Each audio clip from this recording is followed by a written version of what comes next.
What's going on, guys? Killer 6 back with another episode of This Gun F***ing Rocks. This time we're taking a look at the Needle Gun, and this gun is one that you can now officially get from owning the base game of Borderlands 3. You no longer need any kind of DLCs. You don't have to wait for seasonal events because this thing drops from the Cartel's special event, and you can get this one from either Joey Ultraviolet himself, Josie Bites, or Franco Firewall. Josie has a 11.55% chance to drop this thing. Same with Franco Firewall. Joey Ultraviolet has 11% chance to drop this thing if you kill him. I have got a guide on how to farm the cartels. If you want to check that out, that should be linked below or in the end cards for this video as well. All right, a couple things to note about this gun. This thing, the more you fire, the continuous firing will increase the fire rate. This thing shoots slow homing needles that apply a debuff that stacks up to 10 times. It's a lot of debuff, and enemies need to be hit at least every 2 seconds or the debuff will reset. The mag size is completely refilled upon reaching the maximum stacks of 10. The magazine refills each time you apply the 10th stack to an enemy, and this thing will home in on enemies when you throw reload it because it's a TDR. Now, that said, this thing also got a massive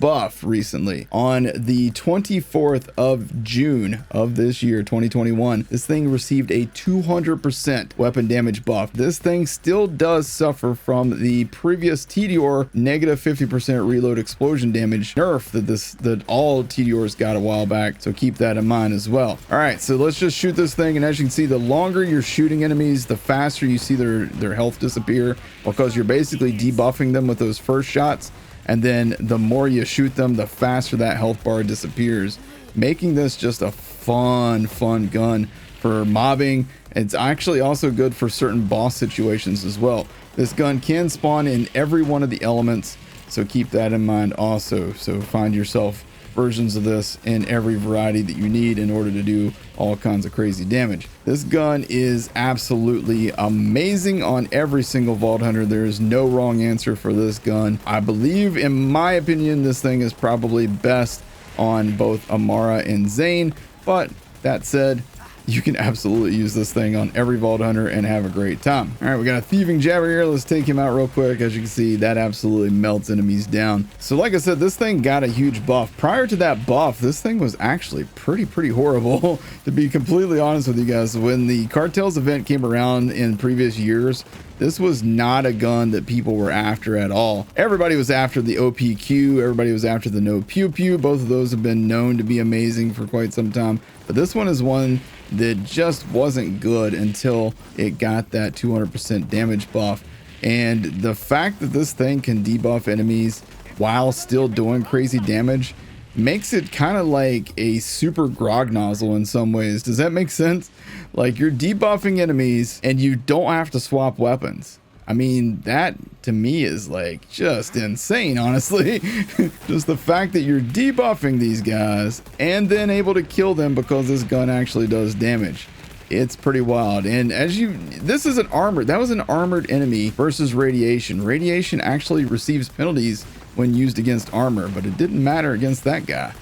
So this gun is absolutely amazing. I hope you guys will go do the cartels. So you hit play and you go down here to where it says events disabled. You switch this until you get to the Revenge of the Cartels. Then you hit continue. Now, every time you come into the game, you won't have to do those steps again. This will stay on the cartels thing until you switch it. So now when I go in here and I start killing enemies, you'll see enemies will have like the cartel stuff on them. When you kill them, they will drop beacons. Those beacons, if you get a golden one, you can get Josie, you can get Franco. Both of those, like I said, can drop it. Or you can gather up the things by going and talking to Maurice and going through the portal in Sanctuary and doing the cartels at Villa Ultraviolet. And if you do that, then you can actually kill Joey Ultraviolet as well. And you can do a full run of that entire map and have even higher chances to get this. But keep that in mind. It's, you know, more work. It'll take a little while, but this gun is absolutely worth it. So let me know down in the comment section below, have you guys used this gun? What do you think about this gun? Did you know this gun existed? I know that that's been kind of a recurring theme with this gun rocks is a lot of people don't know that some of these guns exist, and that's kind of my goal with this series, is to kind of shed some light on some weapons that you guys didn't even know was in the game. So mission accomplished, right? So if you guys enjoyed this episode, make sure you hit that like button, hit subscribe, tap the bell icon for more. Let me know in the comment section below what guns you would like to see next on This Gun Rocks. Thank you guys for watching. Y'all have a great day.